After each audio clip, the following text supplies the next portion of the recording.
E você, quando é casado com uma profetisa, uma profeta, se eu cheguei em casa do culto, minha esposa olhou para mim assim: você vai pregar esse ano ainda. Ali, vai nessa. Acabei de pregar, achei quarta-feira retrasada.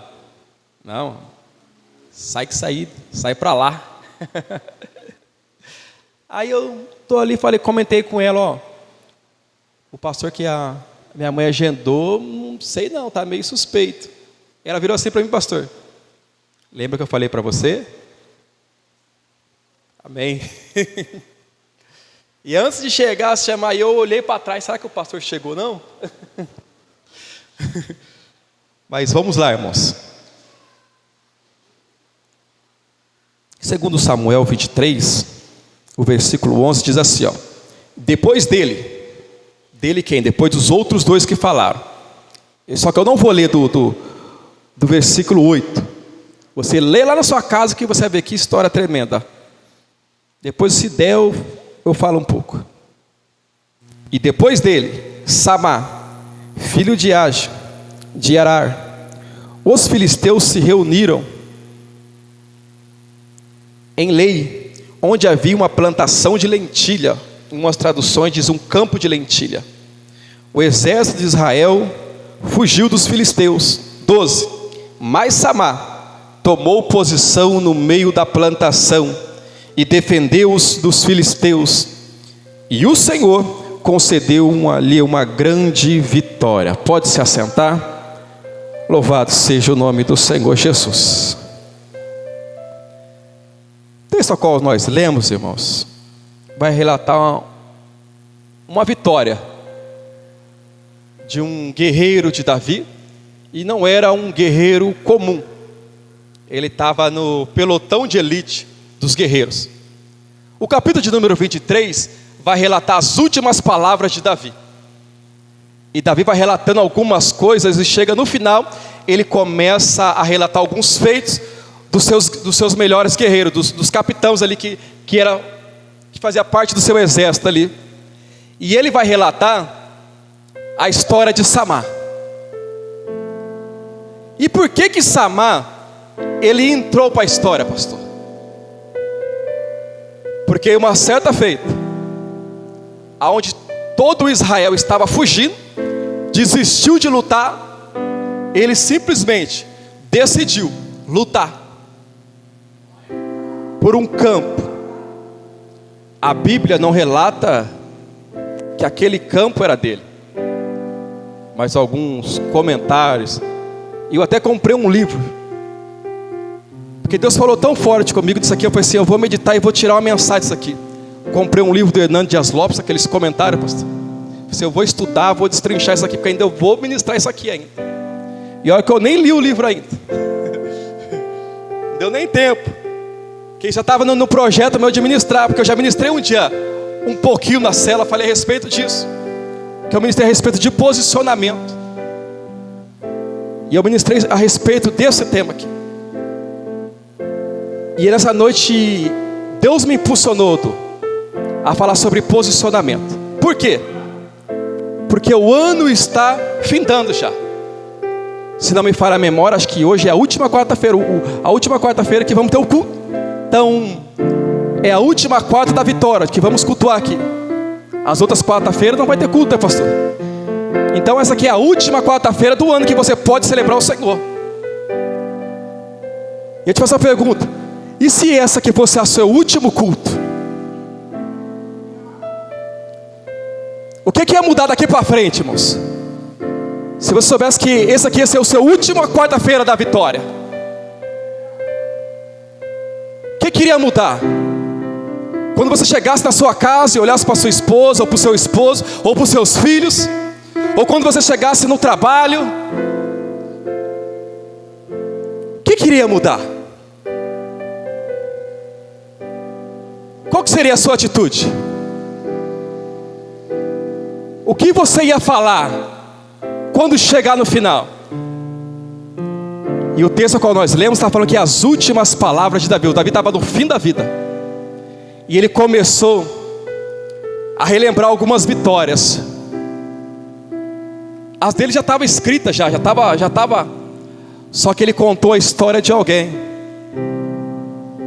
de um líder que decidiu lutar. E o que me chama a atenção é que esse líder, o Samar, ele não lutou por uma vinha, ele não lutou por uma oliveira, um campo de olivas. Ele lutou por um campo de lentilha, um terreno de lentilha. Seja sincero, você sabe quanto que está hoje no mercado 500 gramas de lentilha?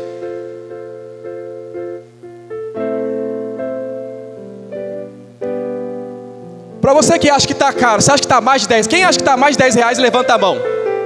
500 gramas de lentilha, você acha que está mais de 10 reais? Levanta a mão, quem acha que está mais? É barato, irmãos. Está em torno de 4. Por quê? Não tem muito valor. Então esse homem, ele está lutando. Se hoje não tem muito valor, imagine naquela época. Então era o que não tinha muito valor. As pessoas usavam as terras para plantar outras coisas, que trazia mais lucro. Só que alguém decidiu plantar lentilha, irmãos. Sempre tem um diferente. Sempre vai ter, irmão. Numa casa, numa família, na igreja, sempre vai ter alguém que vai fazer alguma coisa diferente. Deus sempre escolhe alguém para semear alguma coisa diferente. E esse homem decidiu semear lentilha, irmãos. Eu não sei se ele falou assim: eu vou semear isso aqui porque as pessoas não vão querer roubar, não vão querer invadir. Não sei qual que foi o pensamento dele, mas ele semeou, irmãos. E todo mundo que semeia alguma coisa, ele projeta em colher, irmão. Ninguém semeia algo para pensar: eu não vou semear aqui, mas eu não quero colher nada. Todo mundo que semeia, o sonho dele é colher, o propósito dele é colher. Então esse homem semeou, mesmo que algo sem valor, mas ele esperava colher alguma coisa. Aí a Bíblia vai dizer que quando chega o tempo da colheita, de colher, a praga dos filisteus aparece. E os filisteus, sabe para onde que os filisteus vão? Logo para o campo de lentilha, para o terreno de lentilha. E os filisteus começam a descer, e de repente chega no campo. E a Bíblia vai dizer que todo o exército de Israel começou a fugir. E de repente esse homem, eu acredito que esse aqui seja um campo dele. Alguns falaram que não é, outros, tipo assim, pode ter sido que ele esteja ganhado esse campo por uma recompensa, que foi guerreiro, ganhou muitas batalhas, e pode ter sido que ele tenha sido ganhado esse campo e plantou lentilha. Então esse campo era dele porque ou ele recebeu uma herança, ou ele ganhou de recompensa de algumas batalhas que ele venceu com o rei Davi. Então, se esse campo for dele e pertencia a ele, pensa comigo. Ele olha, os filisteus estão vindo, está todo mundo fugindo, deixando os seus campos, está todo mundo fugindo, todo mundo desistindo de lutar. E que se fosse para ver, olhar para o campo, não vale muita coisa a lentilha, eu também vou fugir, porque está todo mundo fugindo. Só que Deus não espera isso de nós. Não é porque todo mundo está desistindo de lutar que eu também vou desistir também. Já ouviu falar do efeito manada? Na época da pandemia isso virou febre. Lembra da época do papel higiênico? Que os papéis higiênicos se esgotaram. Vai acabar os papéis higiênicos, todo mundo ia lá e comprava. E o que é esse negócio? As pessoas falam que é o efeito manada. Então para onde todo mundo está correndo, pastor? Todo mundo vai junto. Então tudo que falasse que ia acabar, e todo mundo fosse comprar, todo mundo ia vai junto. Só que ele decidiu ficar.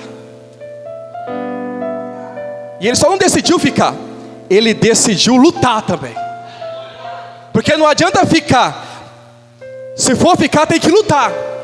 Se for para ficar, tem que fazer valer a pena a sua posição. Todo mundo está fugindo, todo mundo está abandonando, ninguém quer lutar mais. Mas ele assim: no meu campo não. Se o fulano ou o Beltrano não vai lutar pelo campo dele, pelo meu eu vou. Já lá vai a primeira já. Eu não sei qual é o campo de lentilha que você precisa lutar.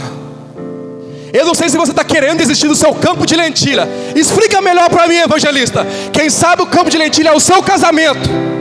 Quem sabe o campo de lentilha é o seu emprego. Quem sabe o campo de lentilha que eu estou dizendo para você hoje é os seus estudos. E você já viu todo mundo desistindo, parando, abandonando, querendo largar, querendo se divorciar. Mas Deus nessa noite me trouxe aqui para te falar: ei, não desista do seu campo de lentilha. Não desista. Não olhe para o lado, não olhe para a esquerda, não olhe para a direita. Ei, olhe para cima, porque Ele é fiel. Porque Ele é fiel. Porque aquele que começou a boa obra, Ele é fiel para concluir.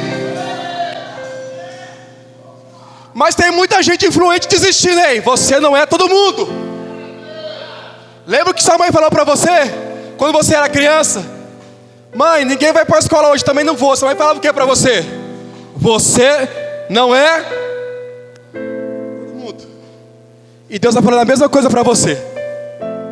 Está todo mundo querendo desistir. Ei, você não é todo mundo. Você não é todo mundo. Você tem um pai. Você tem um campo de lentilha que você é responsável por ele.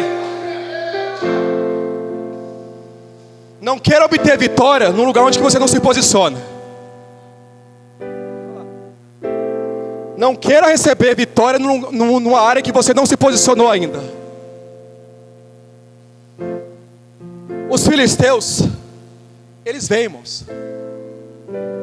Ele não quer saber se é grande o campo, se é pequeno. Ele simplesmente vem para destruir. Ele vem para minar a força. Ele vem para tirar.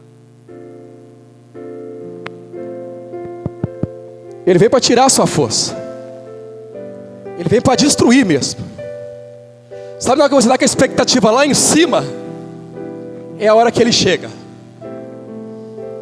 Ele não vem na hora que você está desanimado. Ele vem em todas as horas, irmãos. Sabe por quê?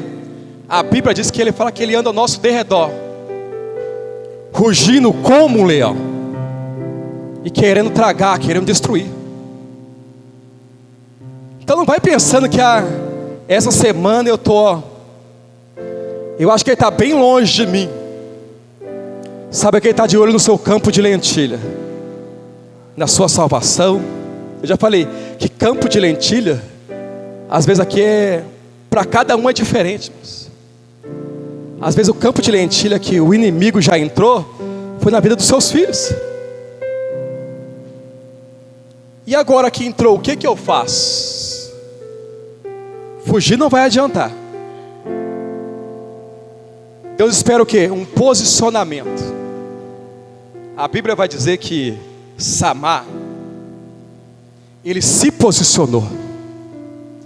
Não, a Bíblia não diz que não foi que Davi que se posicionou. A Bíblia vai dizer que foi Samar que se posicionou.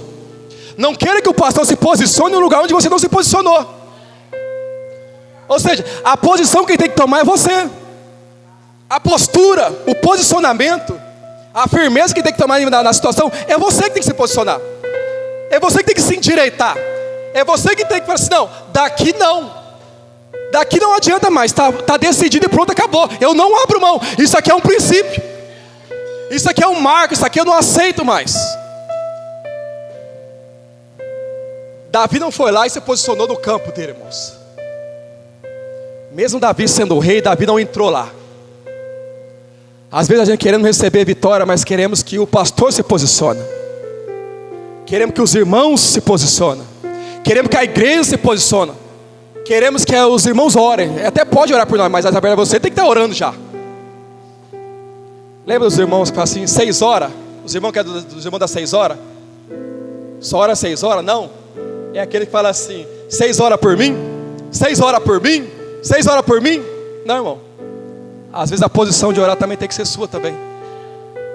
Deus nos cobre com as orações da igreja, mas também Deus conta com a sua oração também, de intercessão também, da sua fé, da sua confiança. Sabe por quê, irmãos? A gente fala que serve a Deus, a gente fala que confia em Deus, mas quando chega o aperto, a gente foge. Quando chega a batalha, o confronto, a gente quer fugir, a gente quer desistir. E tem coisas que é bem verdade que a gente temos que desistir mesmo. aquilo que não é da vontade de Deus, não faz parte do propósito de Deus, a gente tem que desistir, a gente tem que abrir mão. Porque também a gente não pode lutar, a querer abraçar tudo e querer lutar tudo também, porque tem batalhas e tem lutas que não é para nós, irmãos. Tem batalhas que é para você, e essa daí você tem que lutar. E Samar entendeu uma coisa, que aquela batalha ali, que naquele campo ali, quem tinha que lutar era ele. Aí a Bíblia vai continuar dizendo assim, ó: e o Senhor concedeu uma grande vitória. O Senhor que concedeu a grande vitória. É o Senhor, irmãos. A gente até pode falar assim: nossa, você viu lá, eu fiz isso, Deus, mas se o Senhor, irmãos, não estiver conosco, não tem grande vitória, não tem restauração, não tem restituição, porque quem faz é o Senhor. Quem faz é o Senhor. E quando fala de posicionamento, irmãos, a gente sempre tem uma referência. Deus sempre vai fazer você lembrar de uma referência. Sabe por quê? Porque esses homens aqui, eles tinham uma referência. Eles tinham Davi como referência. Pensa num homem que já começou se posicionando. Foi Davi. Os irmãos queriam que ele recuasse, que ele não fosse para a guerra, que ele não fosse para a batalha, que ele não fosse lutar, mas ele decidiu lutar. Uma guerra que não era para ele, mas ele viu a oportunidade. Pensa numa guerra que não é para você, mas Deus te leva lá e você entende que isso aí faz parte de um propósito de Deus. Deus não falou para ele, mas só que ele tinha um discernimento, falou assim: não, isso aqui faz parte de um propósito de Deus. Porque até para isso aí você precisa ter discernimento, irmãos. Porque tem luta, lembra que eu falei para você? Que tem lutas que você precisa fugir, tem lutas que você precisa enfrentar. Teve lutas que Davi fugiu, irmãos. Davi enfrentou Golias, enfrentou gigantes, mas de Saul ele fugiu em certas ocasiões. Nem tudo você vai enfrentar, bater de frente, mas só que aquilo que Deus colocou, que faz parte do seu propósito, aí você precisa enfrentar. Você precisa se posicionar, você precisa romper. Porque tem pessoas que querem romper, só que eles não querem se posicionar. E eu falei para minha mãe, por esse dia, eu falei assim: a senhora precisa se posicionar em algumas situações. Para romper a gente precisa se posicionar. E não tem jeito. Quando você se posiciona, parece que todos os dedos te apontam. Enquanto você não se posiciona, nenhum dedo são apontado para você. Você não vira alvo de ninguém, nem do céu e nem do inferno. Vou falar a verdade. Quando você não se posiciona, você não vira nem alvo nem do inferno e nem do céu. Mas a partir do momento que você se posiciona, você vira alvo do céu. Samar se posicionou, Deus falou assim: opa, é meu alvo. Enquanto você não se posiciona, você não vira alvo do céu. A partir do momento que você se posiciona, você vira um alvo do céu. Quer receber vitória? Deus está falando assim: se posiciona, porque a partir do seu posicionamento você vai virar um alvo do céu. Quer ver uma coisa? Não era para ele estar ali. Não era para ele estar aqui sendo contado aqui. Se ele foge, se ele desiste. É por isso que os vencedores são lembrados. É por isso que aqueles que vão para a guerra e não desistem, que batalham, são lembrados, são recompensados, são coroados. É por isso que lá em Apocalipse o livro fala assim: e aquele que venceu, não é aquele que tentar, aquele que quase foi um vencedor, não é isso. É aquele que venceu. E lutar é uma coisa, irmão, vencer é outra. E a Bíblia diz que nós somos mais. A Bíblia diz que nós somos mais do que vencedores em Cristo Jesus. Você sabe o que é ser mais do que vencedor? Sabe, Maurício? Vou dar um exemplo aqui. O que é ser mais do que vencedor? Pensa um lutador de MMA. Fala um aí, Maurício. Você que é um John Jones. Ele é casado? Deve ser, né? É. Pensa. John Jones foi para a última luta. Entrou no ringue. Venceu. Pá! Deu um pontapé e derrubou o adversário. O John Jones saiu o quê? Vencedor. Não saiu? Ganhou ali a recompensa, ganhou os prêmios. A esposa dele, que não entrou no ringue, não deu um soco, não deu um chute, adivinha o que ela é? Mais do que vencedor. Por quê? Porque é casada com ele. E porque ele venceu a luta, tudo aquilo que ele recebeu, ela tem o direito de desfrutar de tudo aquilo que ela recebeu. E o que isso tem a ver comigo e com você? Jesus Cristo. Ele desceu, foi lá e lutou, quebrou tudo, quebrou Satanás, derrubou o inimigo. E falou assim: ei, você que é minha esposa, você é mais do que vencedor, porque você está casada comigo. Essa luta aí, eu já venci. Agora você vem comigo, que você tem direito de receber tudo aquilo que eu recebi. É por isso que você é mais do que vencedor em Cristo Jesus. Porque você vai receber aquilo que Ele recebeu. E o que Ele recebeu? Poder, autoridade. Ei, ficar em Jerusalém, até que do alto vocês sejam revestidos de poder. Por quê? Porque eu venci. Eu venci. E todo aquele que se posiciona recebe alguma coisa do céu. O inimigo mostra para Jesus. Os ladrão. Está começando a fluir, irmão. Está começando a esquentar. O céu está se abrindo. Jesus estava na cruz do Calvário, tendo todo o poder.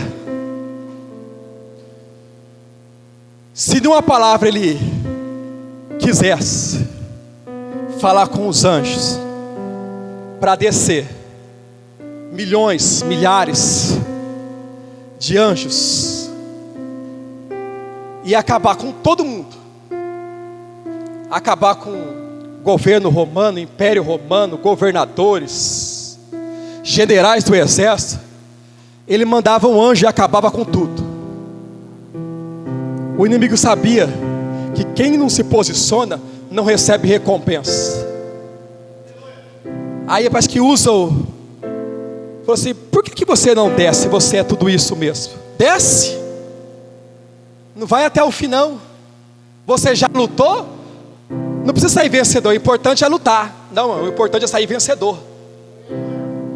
Porque Jesus veio, lutou. Chegou no finalzinho, Ele desiste. Só lutou, mas não saiu vencedor, saiu perdedor. Desce. Desce dessa posição, não se posiciona assim não. Desce. Falou assim: você quer que eu desça? Você quer que eu saia da minha posição? Negativo.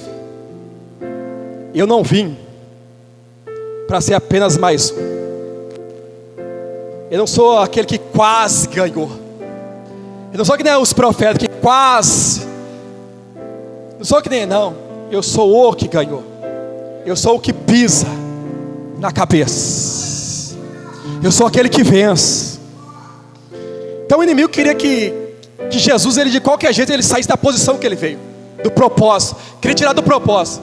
Mas Jesus Cristo sabia, se ele não se posicionasse ali, nem ele receberia e nem ninguém mais receberia o perdão, graça. Porque tudo depende de um posicionamento. E às vezes Jesus está esperando você se posicionar. Filho, se você quiser receber alguma coisa, eu estou esperando o seu posicionamento. E eu não sei se Jesus está falando para você desde o começo do ano e você está relutando em se posicionar, em tomar uma decisão, em algo. E Deus fala: filho, o tempo está se findando, o ano está se acabando. E você falou para mim que você ia tomar algumas posições desse ano. E o tempo foi passando e foi passando, e você foi se acostumando em ver filisteu dentro do seu campo. E filisteu não pode ficar dentro do teu campo, irmãos. Filisteu não é bem-vindo na tua casa. Filisteu não é bem-vindo na sua vida. Filisteu não faz parte, irmão, do propósito de Deus. Você não pode ter amizade com filisteu.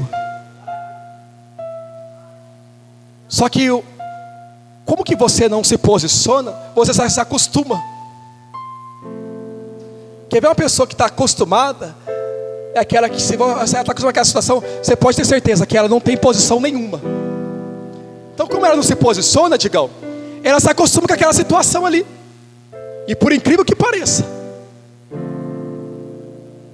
o tempo passa, e as pessoas vão se acostumando, vão gostando, e acham que dali é um padrão de Deus para a vida dela. Tem pessoas que acham que a vida é assim mesmo, desse jeito. Que acham que naquela área ali ela não vai ter vitória. Que naquela área ali ela não pode ser feliz. Que naquela área ali ela não pode receber perdão. Tem pessoas que vivem se culpando por causa de coisas do passado. Que ela acha, pastor, que naquela área ali ela não merece receber perdão. Ela não merece ser livre. Ela precisa ser penalizada todos os dias. E às vezes por causa de uma atitude que às vezes do passado não se posicionou, ela acha que o presente dela todo está comprometido. E por causa que ela tem esse pensamento, ela não se posiciona em Deus. Não busca em Deus uma posição, saber o que a Bíblia diz a respeito disso. E ela vive se acostumando com aquela vida medíocre. Que Deus não sonhou para ela. Por uma família que Deus não sonhou para ela. Irmãos, a minha esposa direto fala isso. Todo mundo tem um casamento que merece. Quando a pessoa vem reclamar do casamento, eu falo assim: irmão, todo mundo tem um casamento que merece. Todo mundo tem um casamento que merece. Irmãos, Deus ele até apresenta uma esposa, mas quem constrói o casamento é você. Quem constrói o casamento é você. Todo mundo tem um casamento que merece. E eu ouvi o pastor um dia falando isso, o pastor Mark antes, falou assim que casamento e divórcio, ele começa no mesmo dia que começa o casamento. O divórcio é construído no mesmo dia que se começa a construir o casamento, se começa o divórcio. Aí você, vai do nada. Do nada não. Foi desde o namoro que já começou assim. Que o seu divórcio já foi construindo também. Agora é você que decide. O que você quer construir, o seu divórcio ou o seu casamento? Aonde você está investindo mais? No divórcio ou no casamento? Aí depois você, mas do nada está tão bem, não está não. É que o divórcio já estava as paredes levantadas, o telhado, está tudo pronto. E às vezes o casamento está lá no alicerce, só começou. Depois, começou até bem no noivado. Só que depois achou que dali já era o máximo. E não foi melhorando. Não foi renunciando. Aí não tem vitória. Aí sabe o que faz? Culpa a Deus. E quando não culpa a Deus, vai culpar alguém. Porque alguém tem que ser o culpado. Alguém tem que ser o culpado do meu não posicionamento. Então, reflita bem. Quem que é o culpado? É Deus que no meu deu vitória. Você acha que Samar poderia falar para Deus: Deus, o Senhor não me deu vitória? Não, irmãos. Mas ele pôde falar: o Senhor me concedeu uma grande vitória. Só que Davi falou, escreveu assim: e ele tomou posição e lutou contra todos os filisteus. Irmão, eu não sei qual é que foi a arma que ele lutou. O primeiro guerreiro lutou com espada, com uma lança, ganhou de 800 homens. O segundo lutou com uma espada. Diz que ele lutou tanto que deu até cãibra nos dedos dele, que ficou presa a espada na mão dele. E ele derrotou. Eu não sei qual é a ferramenta que Deus colocou na sua mão, mas Deus espera que você use ela. Um usou a lança, aquilo que ele tinha. O outro usou a espada, aquilo que ele tinha. E Samar, Que sou eu e é você, não sei. Porque quem sabe o que Deus colocou na sua mão é você. É você que sabe, não sou eu. Você é o Samar de hoje. Eu sou o Samar. A Bíblia não fala com o que ele lutou, irmãos. Só fala que ele se posicionou, mas só que ele lutou, que ele batalhou. Agora a ferramenta, irmãos, porque o Samar é eu e é você. O campo de lentilha é aquilo que eu tenho. Você está falando, filho? A arma você já tem, as ferramentas você já tem. É preciso que agora, ó, ação. Ação. Quer receber vitória? Quer receber vitória, irmão? Quer receber vitória, visitante? Você quer receber uma grande vitória? Deus espera de você nessa noite um grande posicionamento na presença dEle. Porque Deus te trouxe aqui hoje nessa noite para te falar assim: está na hora de você se posicionar na minha presença. Porque eu quero fazer a diferença, trazer um grande livramento para a tua casa. Coisa que ninguém mais acredita, eu posso fazer ainda. Você depois olhar para um lado, olhar para o outro e falar assim: Deus, não tem mais jeito. Não tem mais jeito. Mas Deus, pela sua palavra, diz assim: se você se posicionar, você vai virar alvo de um grande milagre. Você vai virar alvo de um grande livramento da parte de Deus. Mas não depende de Deus, depende de você. Depende de você.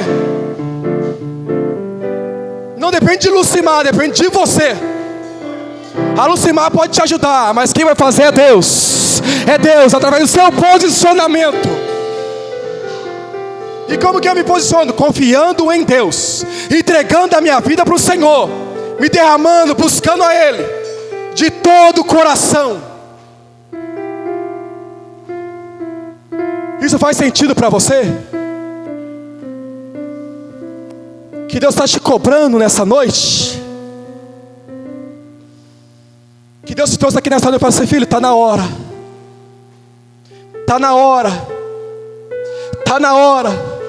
É que às vezes Deus permite os filisteus entrar mesmo. Às vezes Deus permite os filisteus chegar mesmo, bem perto, para ver que a gente acorda para a vida, para ver que a gente desperta. E é nessas horas que Deus espera que a gente olhemos para Ele. E você está no lugar certo, está no melhor lugar. Assim como a pastora Lourdes ministrou aqui na palavra inicial a respeito do coxo que estava lá na Porta Formosa. Ele estava no lugar certo, mas pedindo para a pessoa errada.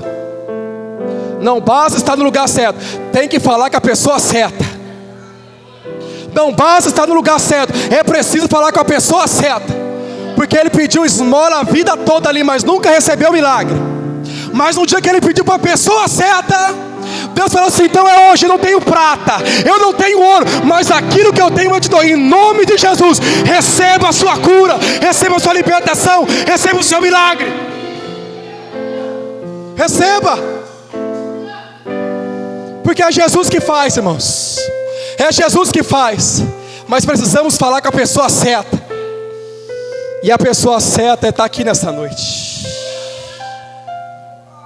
É Ele. Ele está aqui, Ele não falta culto, irmãos. Eu não vim domingo, mas eu tenho certeza que a presença dEle estava aqui. Ele não falta. Ele não falta. Ele não falha, irmãos. Ele não falha. Ah, não vai ter culto, Ele vai estar com você lá na tua casa. Ele não está só aqui não. Ele vai contigo para a tua casa também. Porque às vezes a pessoa acha que só consegue sentir a presença de Deus dentro aqui da casa. Filho, eu tenho mais para a tua vida. Eu tenho um rio para você mergulhar. Eu tenho mais para você caminhar. Eu sei que a sua caminhada foi longa, já conseguiu grandes coisas, conseguiu vencer grandes batalhas. Mas sempre existe um pouquinho mais em Deus, para a gente conhecer, para a gente desfrutar.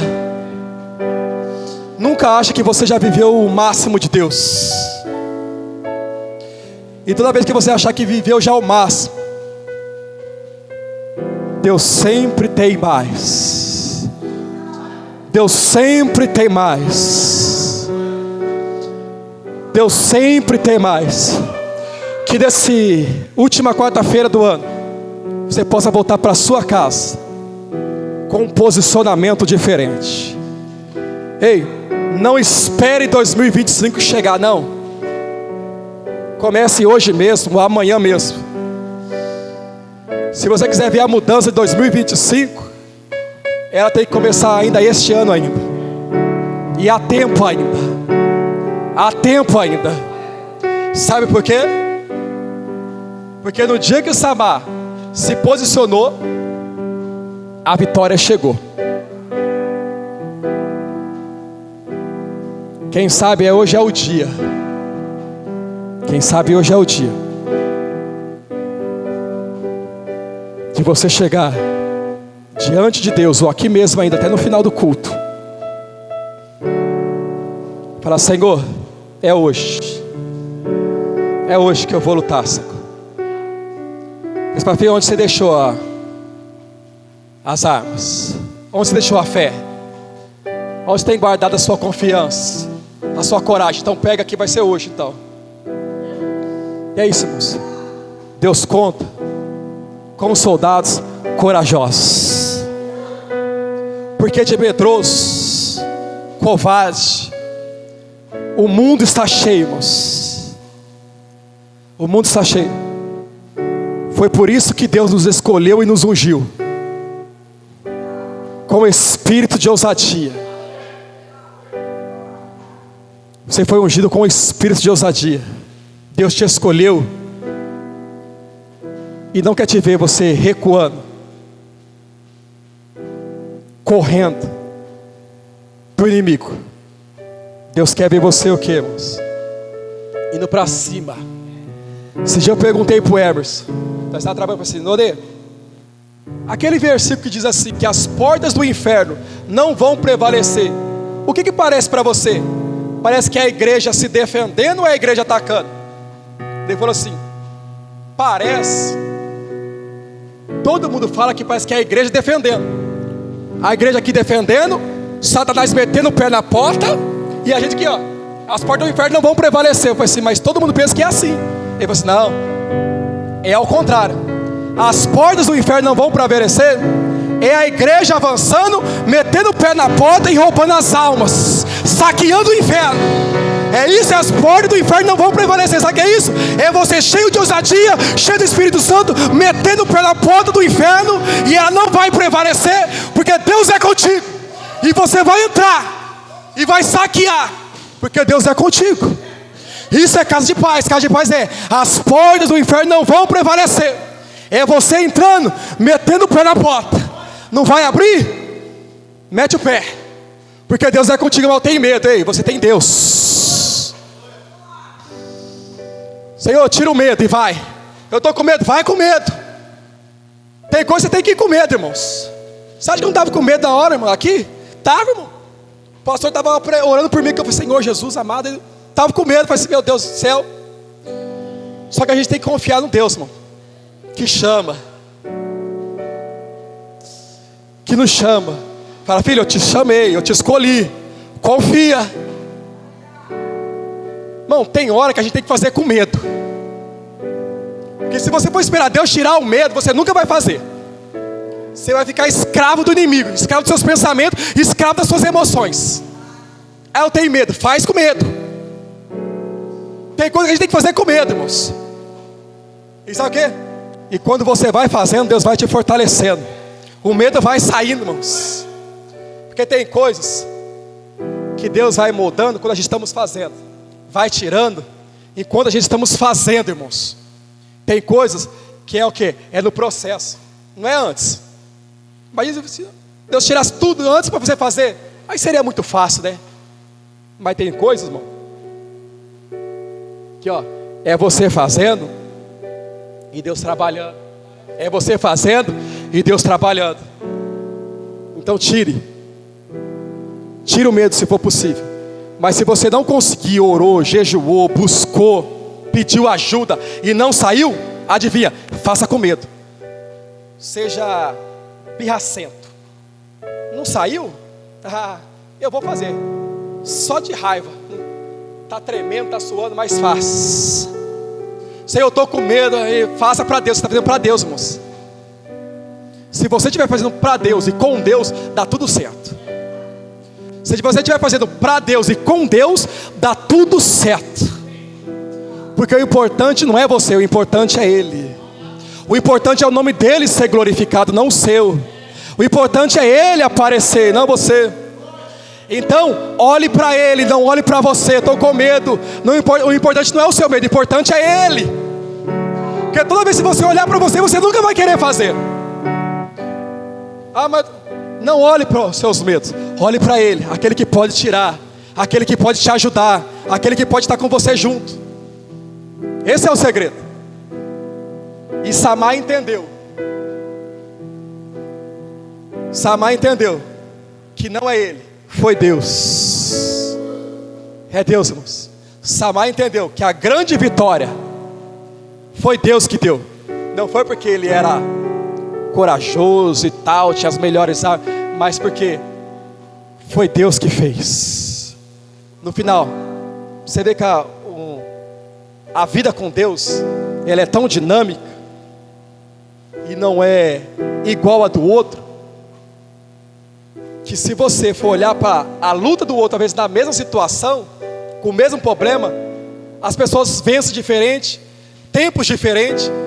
Tem pessoas que passam pelo mesmo problema, só que não resolve do mesmo jeito. Você já viu isso? Pastor, você deu um conselho para uma pessoa, faz isso, faz aquilo, e a pessoa fez e aconteceu, deu certo, e você deu o mesmo conselho e a pessoa não conseguiu vitória? Porque às vezes, irmãos, para alguns tem que se esforçar mais. Para uns parece que coloca o pé, o mar já se abre. Tem outros que já é mais difícil, irmãos. Tem que dar uns passos a mais. E a vida com Deus é assim. Mas você pode ter certeza, quanto maior é a prova, maior é a luta também. Maior é a prova, maior é a vitória. Essa luta que está tendo anos batalhando com ela, fique tranquilo, que vai ser grande é o livramento. Testemunho, então, nem se fala. Quando você vencer, imagine quantas pessoas você vai alcançar. Imagina. Uma pessoa estiver falando que desistiu de algo que você venceu. Porque aparece muito no nosso meio. Pessoas que desistiram de algo que você já venceu. Imagine você falando assim: é mesmo, né? Igreja é assim mesmo, a gente tem que... Não é, irmãos. O importante é Deus, o importante é você lutar e sair vencedor, porque é isso que Deus espera. Acabe esse ano como um vencedor, irmãos. Acabe como um vencedor, se for possível. E se não for possível, termine lutando pelo menos. Não saí vencedor aqui, mas estou lutando. Glória a Deus, Deus vai te ajudar, vai continuar te abençoando. Não consegui sair vencedor, mas termine lutando pelo menos. É o mínimo que Deus espera de nós esse ano. Que possamos sair vencedor, ou que possamos terminar lutando. Se coloque de pé. Só os vencedores.